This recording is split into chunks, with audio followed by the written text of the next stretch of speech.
ಅಮಾನವೀಯವಾಗಿ ವರ್ತಿಸ್ತಾ ಇದ್ದರು.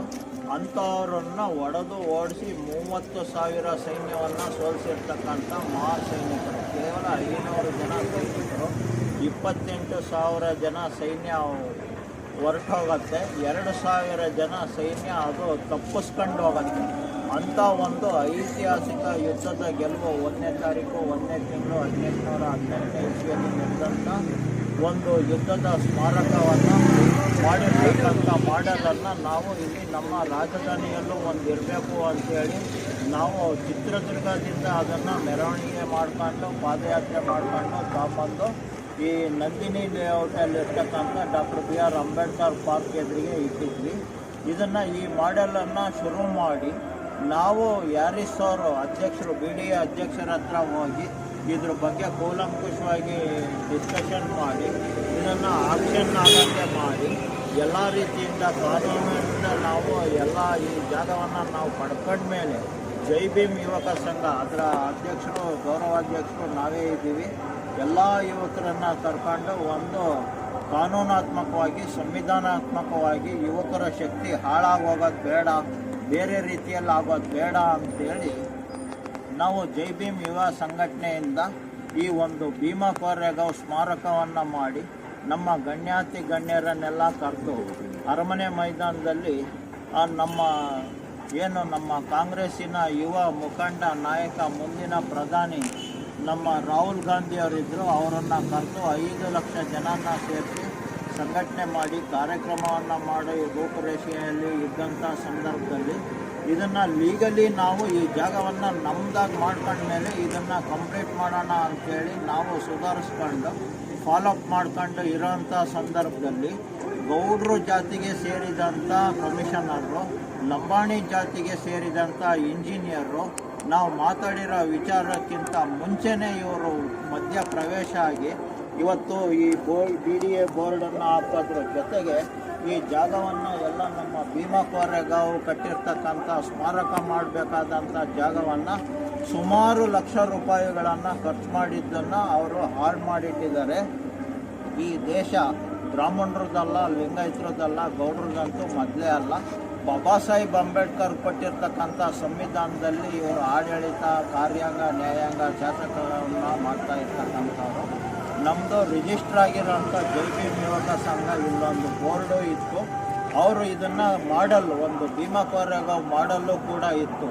ಅದಕ್ಕೆ ಯಾವುದೇ ಗೌರವ ಕೊಡದೆ, ಸಂಘಕ್ಕೆ ಗೌರವ ಕೊಡದೆ, ಪೀಠಾಧಿಪತಿಯಾದಂಥ ಸ್ವಾಮೀಜಿ ಜಗದ್ಗುರು ನಾನು ಇದ್ದರೂ ಸಮೇತ, ನನ್ನ ಪೋಸ್ಟ್ರು ಬ್ಯಾನರು ಎಲ್ಲ ಇದ್ದರೂ ಸಮೇತ ನನಗೆ ಅವಮಾನ ಮಾಡೋದ್ರ ಮೂಲಕ ಸಮಾಜಕ್ಕೂ ಅವಮಾನ ಮಾಡಿದ್ದಾರೆ. ಈ ಲಂಬಾಣಿ, ಬೋವಿ, ಕೊರ್ಮ, ಕೊರಚರು, ಸ್ಪೃಶ್ಯ ಜಾತಿಯರು ಏನಿದ್ರು ಅವ್ರು ಯಾರಿಗೂ ಕೂಡ ಅಂಬೇಡ್ಕರ್ ಬಗ್ಗೆ ಹಿತಾಸಕ್ತಿ ಇಲ್ಲ. ಅವರೆಲ್ಲ ಅಂಬೇಡ್ಕರ್ ವಿರೋಧಿಗಳಿದ್ದಾರೆ. ಅದ್ರ ನಡುವೆ ಈ ಬ್ರಾಹ್ಮಣರು, ಲಿಂಗಾಯತರು, ಗೌಡ್ರುಗಳು ಸಮೇತ ಆಡಳಿತವನ್ನು ನಮ್ಮ ಮುಷ್ಟಿಯಲ್ಲೇ ಇಟ್ಕೋಬೇಕು ಅಂಥೇಳಿ ಅಗೌರವಯುತವಾದಂಥ ನಡೆಯನ್ನು, ಅವಮಾನವಾಗಂಥ ನಡೆಯನ್ನು ಬೇಕಂತಲೇ ಮಾಡಿದ್ದಾರೆ ಅನ್ನೋದರಲ್ಲಿ ಯಾವ ಅನುಮಾನ ಇಲ್ಲ. ಇದು BDA ನಿವೇಶನ 191. ಇದರ ಎಲ್ಲ ಜಾತಕನೂ ನನಗೆ ಗೊತ್ತಿದೆ.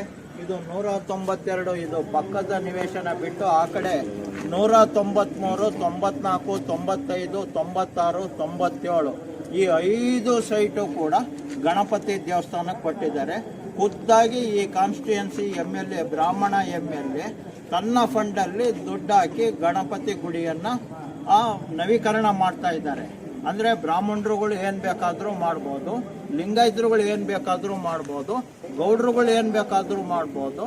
ಈ ಛಲವಾದಿಗಳು, ಮಾದಿಗರು, ಒಲೆಯರು, ಕಂಬರು, ಕುಂಬಾರರು ಮಾತ್ರ ಯಾರು ಏನೂ ಮಾಡೋಂಗಿಲ್ಲ ಅನ್ನೋಂಥ ಸ್ಥಿತಿಯಲ್ಲಿ ಇರ್ತಕ್ಕಂಥದ್ದು ಭಾಳ ವಿಷಾದನೀಯವಾದಂಥ ಸಂಗತಿ.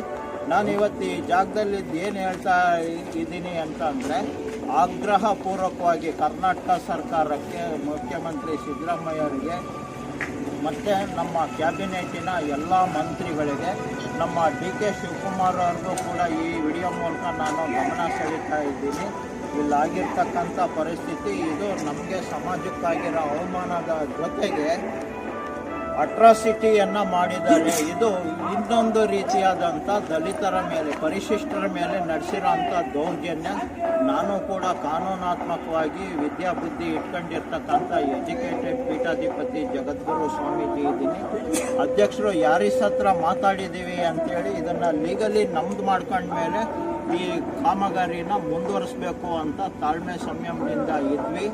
ಆದರೂ ಇದರಲ್ಲಿ ಲಂಬಾಣಿ ಇಂಜಿನಿಯರು, ಗೌಡ್ರು ಕಮಿಷನರು ಸೇರಿ ಈ ಗದ್ದಲವನ್ನು ಮಾಡಿ ಸೃಷ್ಟಿ ಮಾಡಿದ್ದಾರೆ.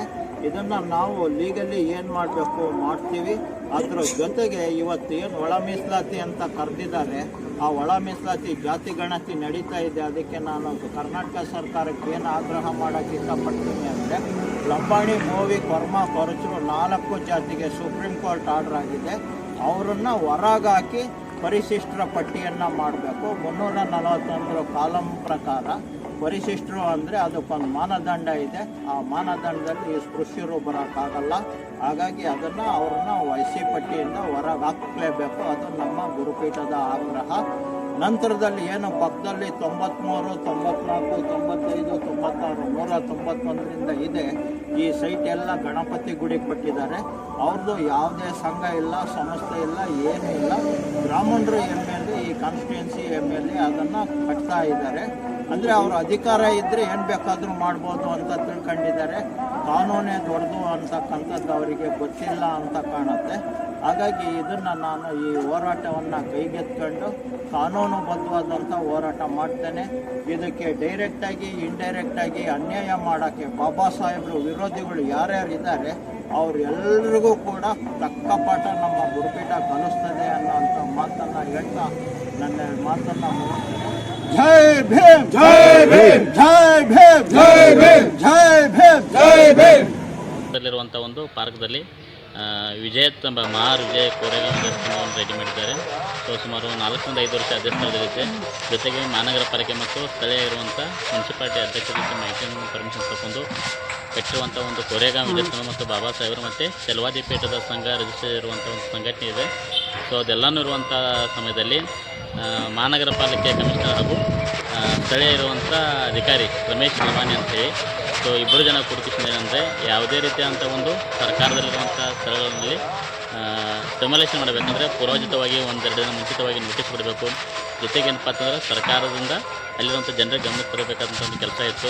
ಆದರೆ ಅಲ್ಲಿರುವಂಥ ಕಂಠೀರವ ನಗರದಲ್ಲಿರುವಂಥ ಬಾಬಾ ಸಾಹೇಬ್ ಅಂಬೇಡ್ಕರ್ ಸ್ಟ್ಯಾಚ್ಯೂ ಮತ್ತು ಮಹಾರ್ ಕೋರೆಗಾಂವ್ ಇರುವಂಥ ವಿಜಯಸ್ತಂಭವನ್ನು ಯಾವುದೇ ರೀತಿ ಪೂರ್ವಜಿತ ಪರ್ಮಿಷನ್ ಇಲ್ಲದೆ ನೇರವಾಗಿ ಡೆಮೊಲೇಷನ್ ಮಾಡಿದ್ದಾರೆ. ಇದೊಂಥರ ದೌರ್ಜನ್ಯ ಕಂಡು ಬರುತ್ತೆ. ಯಾಕಂದರೆ ಅಟ್ರಾಸಿಟಿ ಆ್ಯಕ್ಟ್ ಪ್ರಕಾರ ಯಾವುದೇ ಒಂದು ಸ್ಥಳಗಳನ್ನು ಅಥವಾ ಯಾವುದೇ ಒಂದು ಪ್ರದೇಶದಂಥ ಬಾಬಾ ಸಾಹೇಬರ ಸ್ಥಳಗಳನ್ನು ಡೆಮೊಲೇಷನ್ ಮಾಡಬೇಕಾದ್ರೆ ಕಾನೂನುಬದ್ಧವಾಗಿ ಮತ್ತು ನೋಟಿಸ್ ಕೊಡೋ ಮುಖಾಂತರ ಮಾಡಬೇಕಂತ ಒಂದು ಕೆಲಸವನ್ನು ಅಲ್ಲಿರುವಂಥ ಅಧಿಕಾರಿಗಳು ಏನಪ್ಪ ಅಂದರೆ ಕಮಿಷನರ್ ಮತ್ತು ಅಲ್ಲಿರುವಂಥ ಸ್ಥಳೀಯ ಅಧಿಕಾರಿಗಳು ಕೂಡಿ ಮನವಿ ಕುಲಾರದೆ ಮುಂಜಾಗ್ರತವಾಗಿ ಏನಪ್ಪ ಅಂದ್ರೆ ಇಡೀ ನಮ್ಮ ಕೋರೆಗಾಂವ್ ವಿಜಯಸ್ತಂಭವನ್ನು ಡೆಮೊಲೇಷನ್ ಮಾಡಿ ಒಂದು ರೀತಿ ದಲಿತರ ಮೇಲೆ ದೌರ್ಜನ್ಯದ ದರ್ಪ ತೋರಿಸಿದರೆ.